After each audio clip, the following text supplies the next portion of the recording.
Hi friends, veg pulao. ஒரு குக்கரில் கொஞ்சம் எண்ணெய் ஊற்றி கொஞ்சம் நெய் ஊற்றி பட்டை, கிராம்பு, ஏலக்காய், கல்பாசி, கொஞ்சம் சோம்பு எல்லாம் போட்டு நல்லா வதக்கி விடுங்க. நீல வாக்கில் கட் பண்ணி வச்ச 2 வெங்காயம் எடுத்துருக்கீங்க.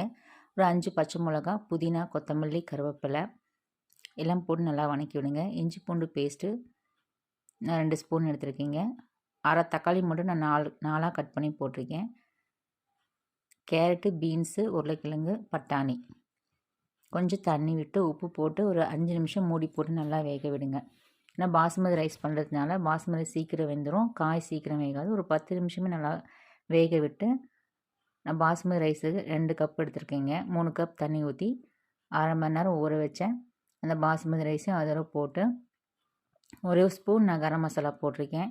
2 விசில் போட்டு இறக்குனிங்கன்னா உங்களுக்கு சுட சுட வெஜ் புலாவ் ரெடி. பிடிச்சிருந்தால் ஷேர் பண்ணுங்கள், லைக் பண்ணுங்கள், சப்ஸ்கிரைப் பண்ணுங்கள்.